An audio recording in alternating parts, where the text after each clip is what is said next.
তো ছাত্রছাত্রীরা কেমন আছো? আমি চলে এসেছি আদরিনী গল্পের থার্ড পার্ট নিয়ে।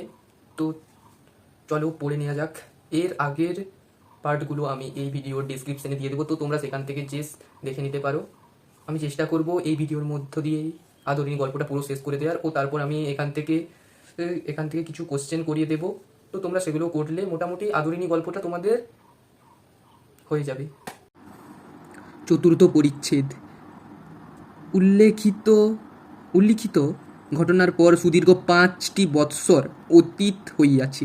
এই 5 বৎসরই মুক্তার মহাশয়ের অবস্থার অনেক পরিবর্তন হইয়াছে। মানে এরকম করে করে 5টা বছর কেটে গেল। 5 বছরের মধ্যে মুক্তার মহাশয়ের অনেক পরিবর্তন হয়েছে। নতুন নিয়মে পাস করা শিক্ষিত মুক্তারি জেলা কোর্ট ভরিয়া গিয়াছে। শিথিল নিয়মের আইন ব্যবসায়ীর আর কদর নাই। ক্রমে ক্রমে মুখোপাধ্যায় মহাশয়ের আয় কমিতে লাগিল। পূর্বে যত উপার্জন করিতেন এখন তাহার অর্ধেক হয় কিনা সন্দেহ, অথচ ব্যয় প্রতি বৎসর বর্ধিতই হইতেছে। তাহার 3টি পুত্র, প্রথম 2টি মূর্খ। তাহলে তার কটা পুত্র? 3টি পুত্র। প্রথম 2টি মূর্খ, প্রথম 2টা তাহলে মূর্খ, বোকা, বংশবৃদ্ধি ছাড়া আর কোনো কর্ম করিবার যোগ্য নয়। মানে তাহলে তাদের কি কাজ নেই? বংশবৃদ্ধি করে, আর তাদের কোনো কাজ নেই, শুধু বংশবৃদ্ধি করতেই পারি। কনিষ্ঠ পুত্রটি কলিকাতায় পড়িতেছে, সেটি যদি কালক্রমে মানুষ হয় এইমাত্র ভরসা। তাহলে কনিষ্ঠ মানে ছোট ছেলেটি কলকাতায় পড়ছে, সেটা যদি মানুষ হয় তাহলেই মঙ্গল। ব্যবসায়ে প্রতি মুখোপাধ্যায়ের আর সে অনুরাগ নাই। বড় বিরক্ত হইয়া উঠিয়াছেন। ছোকরা মুক্তারগণ যাহাদিগকে এক সময় উলাঙ্গাবস্থায় পথে খেলা করিতে দেখিয়াছেন, তাহারা এখন সামলা মাথায় দিয়া মুখোপাধ্যায় পাগড়ি বাঁধিতেন, সেকালে মুক্তারগণ সামলা ব্যবহার করিতেন না। তাহার প্রতিপক্ষে দাঁড়াইয়া চোখ মুখ ঘুরাইয়া ফরফর করিয়া ইংরাজিতে হাকিমকে কি বলিতে থাকে তিনি কিছুই বুঝিতে পারেন না। পার্শ্বস্থিত ইংরেজি জানা জুনিয়রকে জিজ্ঞাসা করেন, উনি কি বলছেন? জুনিয়র তর্জমা করিয়া তাহাকে বুঝাইতে অন্য প্রসঙ্গ উপস্থিত হয়। মুখের জবাব মুখেই রহিয়া যায়। নিষ্ফল রোষে তিনি ফুলিতে থাকেন। মানে কেসটা কি হয়েছে? সে ইংরেজি জানে না, একজন জুনিয়র উকিল সেই ইংরেজি জানা ও কী বলছে না বলছে, তো সেটা মুক্তার মহাশয় বুঝতে পারছে না। তো সেটা একজন জুনিয়র উকিল সেটা শুনছে আর মুক্তার মহাশয়কে বুঝিয়ে দিচ্ছেন। তাহা ছাড়া পূর্বে হাকিমগণ মুখুজ্জে মহাশয়কে যেরূপ শ্রদ্ধার চোখে দেখিতেন, এখনকার নব্য হাকিমগণ আর তাহা করেন না। ইহাদের যেন বিশ্বাস যে ইংরেজি জানে না সে মনুষ্য পদবাচ্যই নয়। তাহলে কি বিশ্বাস? যেন এদের কি বিশ্বাস? যে যারা ইংরেজি জানে না সে মনুষ্য পদবাচ্যই নহে। যারা ইহাদের বিশ্বাস যে যারা ইংরেজি জানে না তারা মনুষ্যই নয়। এই সকল কারণে স্থির করিয়াছেন কর্ম হইতে এখন অবসর গ্রহণ করাই শ্রেয়। তিনি যাহা সঞ্চয় করিয়াছেন তাহার সুদ হইতে কোনো রকমে সংসার যাত্রা নির্বাহ করিবেন। প্রায় 60 বৎসর হইল। তাহলে এখন কত বছর হইল? 60 বছর হয়ে গেছে মুক্তার মাঝে। চিরকালই কি খাটিবেন?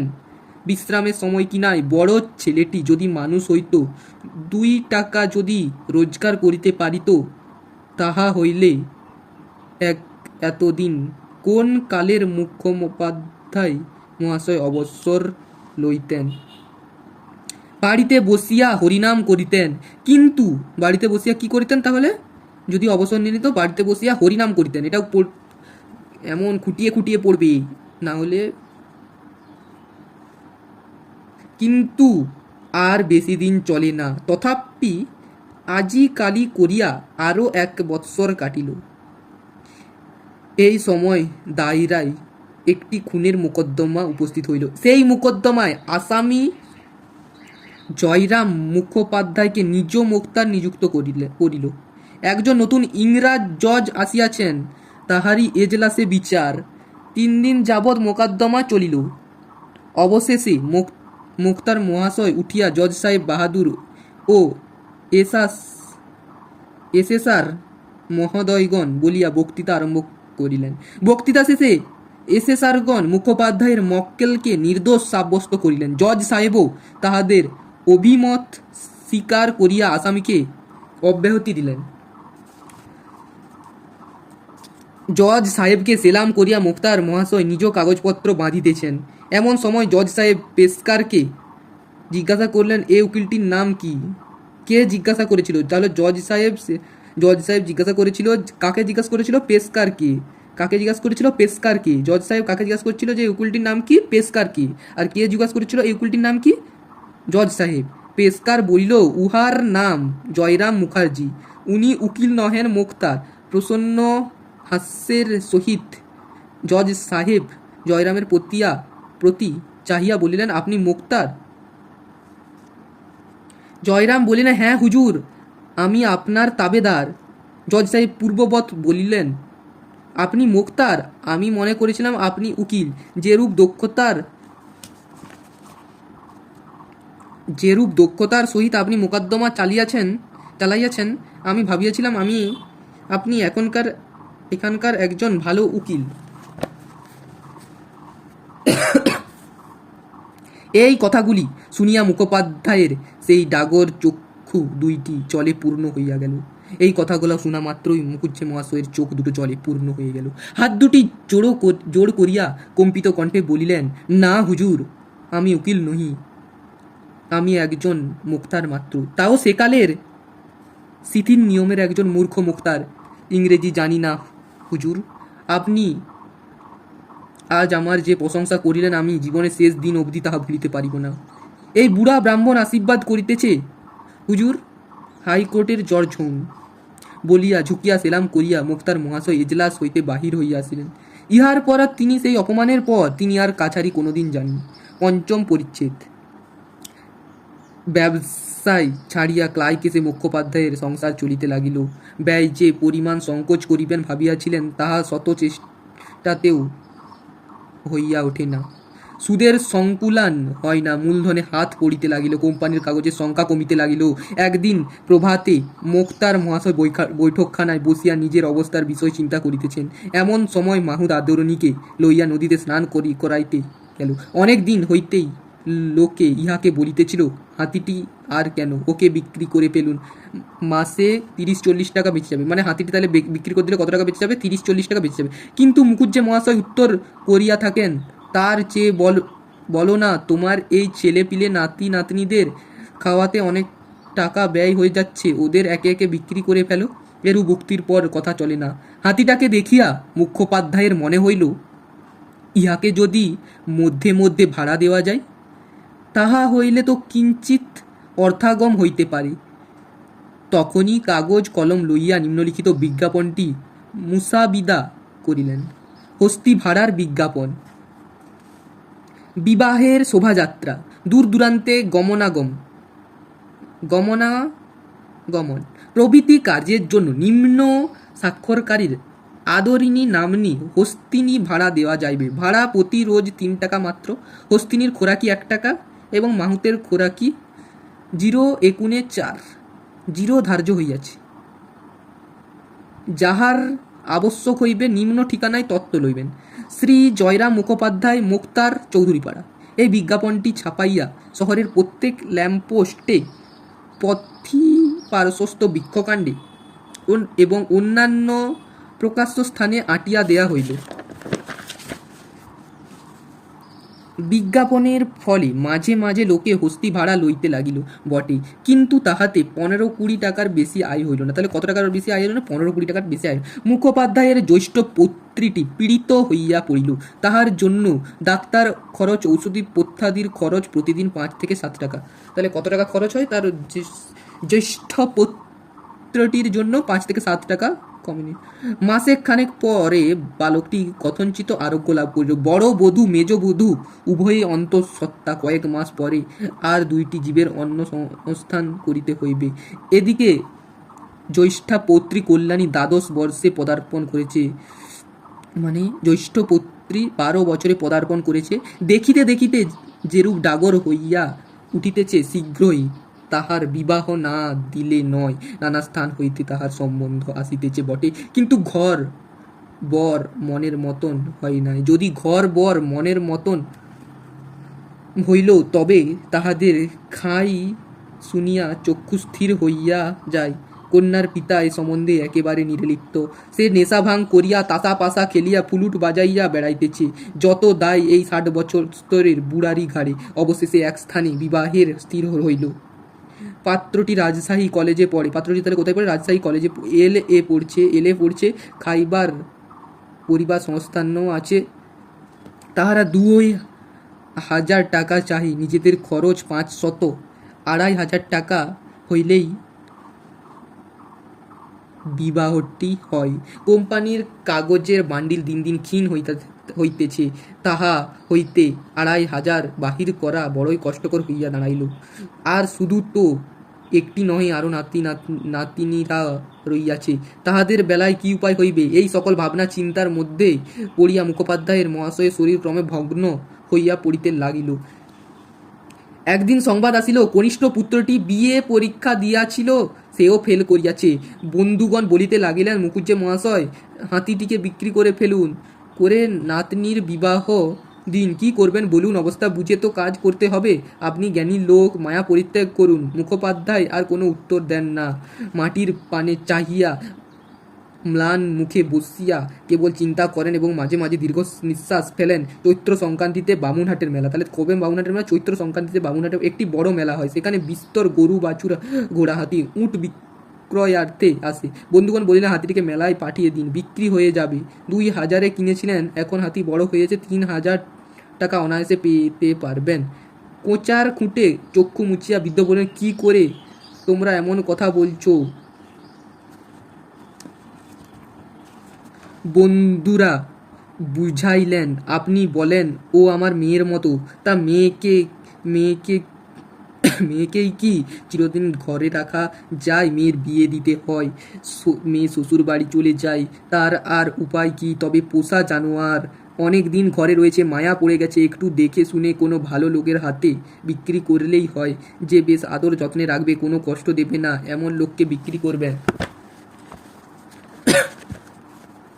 ভাবিয়া চিন্তিয়া জয়রাম বলিলেন, তোমরা সবাই যখন বলছো তখন তাই হোক। দাও, মেলায় পাঠিয়ে দাও, একজন ভালো খদ্দের ঠিক করো, তাতে দাম যদি 200-500 টাকা কমও হয় সেও স্বীকার। মেলাটি চৈত্র সংক্রান্তির প্রায় 15 দিন পূর্বে আরম্ভ হইল। চৈত্র সংক্রান্তির 15 দিন পূর্বে আরম্ভ হয়ে গেছে, এটা কোশ্চেন আসতে পারে। তবে শেষের 4-5 দিন জমজমাট বেশি। সংক্রান্তির 1 সপ্তাহ পূর্বে যাত্রা স্থির হইয়াছে। মাহুত তো যাইবেই। মুখোপাধ্যায় মহাশয়ে মধ্যম পুত্রটি সঙ্গে যাইবে। কে যাইবে? মধ্যম মানে মেজ পুত্রটি সঙ্গে যাইবে। যাত্রার দিন প্রত্যুষে মুখোপাধ্যায় গাত্রস্থান করিলেন। যাইবার পূর্বে হস্তি ভোজন করিতেছে। বাটির মেয়েরা, বালক বালিকাগণ সজল নেত্রে বাগানে হস্তির কাছে দাঁড়াইয়া খড়ম পায়ে দিয়া মুখোপাধ্যায় মহাশয়ও সেখানে গিয়া পূর্বদিন 2 টাকা রসগোল্লা আনিয়া রাখিয়াছিলেন। তাহলে কত টাকা রসগোল্লা এনেছিলেন? 2 টাকা। ভৃত্য সেই হাঁড়ি হাতে করিয়া আসিয়া দাঁড়াইল। ডালপালা প্রভৃতি মামুলি খাদ্য শেষ হইলে মুখোপাধ্যায় মহাশয় স্বহস্তে মুঠা করিয়া সেই রসগোল্লা হস্তিনীকে খাওয়াইলেন। শেষে তাহার গলায় নিম্নে হাত বুলাইতে বুলাইতে ভগ্ন কণ্ঠে বলিলেন, আদর, যাও মা, বামনহাটের মেলা দেখে এসো। প্রাণ ধরিয়া বিদায় বাণী উচ্চারণ করিতে পারিলেন না। উদ্বেল দুঃখে এই ছলনাটুকুই আশ্রয় লইলেন। এটা তাইলে এই ছলনাটুকুই আশ্রয় নিতে হয়েছিল মুক্তার মহাশয় জয়রামকে। ষষ্ঠ পরিচ্ছেদ। কল্যাণীর বিবাহের সমস্ত কথাবার্তা পাকা হইয়া গিয়াছে। 10ই জ্যৈষ্ঠ শুভ কার্যের দিন স্থির হইল। তাহলে কল্যাণীর বিয়েটা কবে স্থির হইল? 10ই জ্যৈষ্ঠ। বৈশাখ পড়িলেই উভয় পক্ষের আশীর্বাদ হবে। আশীর্বাদটা কবে হবে? বৈশাখ পড়লেই আশীর্বাদ হবে। হস্তি বিক্রয়ের টাকাটা আসিলেই গহনা গড়াইতে দেওয়া হবে। হাতি বিক্রির টাকাটা এলেই গয়না গড়তে দেওয়া হবে। আর কিন্তু 1লা বৈশাখ সন্ধ্যা বেলা মসমস করিয়া আদরিণী ঘরে ফিরিয়া আসিল। বিক্রয় হয় নাই, উপযুক্ত মূল্য দেবার খরিদ্দের জোটে নাই।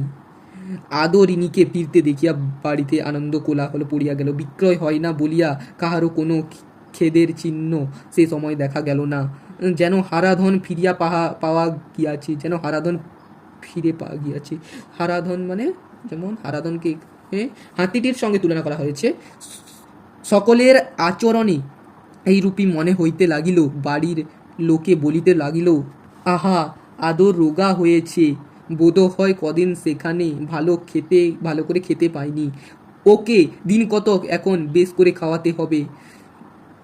আনন্দের প্রথম উচ্ছ্বাস অপনীত হইলে পরদিন প্রতিবেশী বন্ধুগণ আবার বৈঠকখানায় সমবেত হইলেন। অত বড় মেলায় অমন ভালো হাতির খরিদ্দার কেন জুটিল না, তাহা লইয়া আলোচনা হইতে লাগিল। একজন বলিলেন, ওই যে আবার মুখুজ্জে মশাই বললেন, আদর যাও মা, মেলা দেখে এসো। তাই বিক্রি হলো না। উনি তো আর আজকালকার মুরগিখোর ব্রাহ্মণ নয়। ওর মুখ দিয়ে যে ব্রহ্মবাক্য বেরিয়েছে, সে কথা কি নিষ্ফল হবার জো আছে? কথাই বলে ব্রহ্মবাক্য বেদবাক্য। মানে আজকালকার মুরগিখোর ব্রাহ্মণ, যারা মুরগি খায় আর ভণ্ড ব্রাহ্মণ, তিনি হলেন নিরামিষভোজী ব্রাহ্মণ। তার কথাই আছে জাদু, তার কথা কি আর বিফল হয়? ওই জন্য আবার বামুনহাটের মেলা থেকে হাতিটি আবার ফিরে এলো। বামুনহাটের মেলা ভাঙিয়া সেখান হইতে আরও 10 ক্রোশ উত্তরে রসুলগঞ্জে সপ্তাহব্যাপী আর এক মেলা হয়। বামুনহাটের মেলা ভাঙিয়া সেখান হইতে 10 ক্রোশ দূরে রসুলগঞ্জের মেলা উত্তরে। যে সকল মহিষাদি বামুনহাটে বিক্রি হয় নাই, সেই সব রসুলগঞ্জে গিয়া জমে। সেইখানে আদরিনীকে পাঠাইবার পরামর্শ হইল। আজ আবার আদরিনী মেলায় যাইবে। আজ আর বৃদ্ধ তাহার কাছে গিয়া বিদায় সম্ভাষণ করিতে পারিলেন না। রীতিমতো আহারাদির পর আদরিনী বাহির হইয়া গেল। কল্যাণী আসিয়া বলিল, দাদা মহাশয়, আদর যাবার সময় কাঁদছিল। মুখোপাধ্যায় শুনিয়া শুইয়াছিলেন, উঠিয়া বসিলেন। বলিলেন, কি বললি, কাঁদছিল? হ্যাঁ দাদামশাই, যাবার সময় তার চোখ দিয়ে টফ টফ করে জল পড়িতে লাগিল। বৃদ্ধ আবার ভূমিতে পড়িয়া দীর্ঘ নিঃশ্বাসের সহিত বলিতে লাগিলেন, জানতে পেরেছে ওরা অন্তর্যামী কিনা। এ বাড়িতে যে আর ফিরে আসবে না তা জানতে পেরেছে। নাতনি চলিয়া গেলে বৃদ্ধ সাশ্রু নয়নে আপন মনে বলিতে লাগিলেন, যাবার সময় আমি তোর সঙ্গে দেখাও করলাম না, সে কি তোকে অনাদর করে? না মা, তা নয়, তুই তো অন্তর্যামী, তুই কি আমার মনের কথা বুঝতে পারিস নে? খুকির বিয়েটা হয়ে যাক, তারপর তুই যার ঘরে যাবি তাদের বাড়ি গিয়ে আমি তোকে দেখে আসবো। তোর জন্য সন্দেশ নিয়ে যাব, রসগোল্লা নিয়ে যাব। যতদিন বেঁচে থাকবো তোকে কি ভুলতে পারবো? মাঝে মাঝে গিয়ে তোকে দেখে আসবো। তুই মনে কোনো অভিমান করিস নে মা। এখানে মা বলতে হাতিটিকে বোঝানো যে হাতির নামটি আদরিনী। সপ্তম পরিচ্ছেদ। পরদিন বিকালে একটি চাষি লোক একখানি পত্র আনিয়া মুখোপাধ্যায় হস্তে দিল। পত্র পাঠ করিয়া ব্রাহ্মণের মাথায় যেন বজ্রাঘাত ঘটিল। মধ্যম পুত্র লিখিয়াছে, বাটি হইতে 7 ক্রোশ দূরে। বাটি হইতে 7 ক্রোশ দূরে করল। বিকালে আদরিনী অত্যন্ত পীড়িত হইয়া পড়ে। 7 ক্রোশ দূরে, বাড়ি থেকে 7 ক্রোশ দূরে আদরিনী পীড়িত হইয়া পড়িয়াছে। সে আর পথ চলিতে পারে না। রাস্তার পার্শ্বে একটা আম বাগানে শুইয়া পড়িয়াছে। তাহার পেটে বোধ হয় কোনো বেদনা হয়েছে। সুরটি উঠাইয়া মাঝে মাঝে কাতর স্বরে আর্তনাদ করিয়া উঠিতেছে। মাহুত যথাবিদ্যা সমস্ত রাত্রি চিকিৎসা করিয়াছে, কিন্তু কোনো ফল হয় নাই। বোধ হয় আদরিনী আর বাঁচিবে না। যদি মরিয়া যায় তবে তাহার শবদেহ প্রথিত করিবার জন্য নিকটে একটু জমি বন্দোবস্ত লইতে হইবে। সুতরাং কর্তা মহাশয়ের অবিলম্বে আসা আবশ্যক। বাড়ির মধ্যে গিয়া উঠানে পাগলের মতো পায়চারি করিতে করিতে বৃদ্ধ বলিতে লাগিলেন, আমার গাড়ির বন্দোবস্ত করো, আমি এখনই বেরুবো। আদরের অসুখ যন্ত্রণায় সে ছটফট করছে। আমাকে না দেখতে পেলে সে সুস্থ হবে না। আমি আর দেরি করতে পারবো না। তখনই ঘোড়ার গাড়ির বন্দোবস্ত করিতে লোক ছুটিল। বধূরা অনেক কষ্টে বৃদ্ধকে একটু দুগ্ধ মাত্র পান করাইতে সমর্থ হইলেন। রাত্রি 10টার সময় গাড়ি ছাড়িল। জ্যৈষ্ঠ পুত্র সঙ্গে গেলেন। তাহলে কে গেল? জ্যৈষ্ঠ পুত্র। কটার সময় গাড়ি ছাড়িল? রাত্রি 10টার সময়। পত্রবাহক সেই চাষি লোকটি কোচবাক্সে বসিল। পত্রবাহক সেই চাষি লোকটি কোথায় তাহলে বসিল? কোচবাক্সে। পরদিন প্রভাতে গন্তব্যস্থানে পৌঁছিয়া বৃদ্ধ দেখিলেন সমস্ত শেষ হইয়া গিয়াছে। আদরিনীর সেই নব জলধর বর্ণ বিশাল দেহখানি আম্র বনের ভেতর পড়িয়াছে। তাহলে আদরিনী মৃত্যুবরণ করে নিয়েছে। তার এই বিশাল শরীর সেই আমবাগানের ভিতর পড়ে আছে। তাহা আজ নিশ্চল নিস্পন্দ। বৃদ্ধ ছুটিয়া গিয়া হস্তিনীর সব দেহের উপর লুটাইয়া পড়িয়া তাহার মুখের নিকট মুখ রাখিয়া কাঁদিতে কাঁদিতে বারংবার বলিতে লাগিলেন, অভিমান করে চলে গেলি মা, তোকে বিক্রি করতে পাঠিয়েছিলাম বলে তুই অভিমান করে চলে গেলি। ইহার পর 2টি মাস মাত্র মুখোপাধ্যায় মহাশয় জীবিত ছিলেন। মানে ওই হাতিটি মরে যাওয়ার 2 মাস পর্যন্ত জীবিত ছিল মুখোপাধ্যায় মহাশয়। এখানে যে হাতি আর মুখোপাধ্যায় মহাশয় মানে জয়রাম মোক্তারের অপরূপ একটা বন্ধন, যে একটা প্রাণীর সঙ্গে মানুষের কীরকম বন্ধন হতে পারে এখানে গল্পটি আজকে আমার শেষ হলো। সমস্ত ভিডিওগুলো আমি আপলোড করে রেখেছি চ্যানেলে, তোমরা চ্যানেল থেকে আমার ভিডিওগুলো সব দেখে নিবে। আর ভিডিওটি ভালো লাগলে একটি লাইক, শেয়ার এবং কমেন্ট করবে। দেখা হবে আমার নেক্সট ভিডিওতে। আজকের জন্য এখানেই, ধন্যবাদ।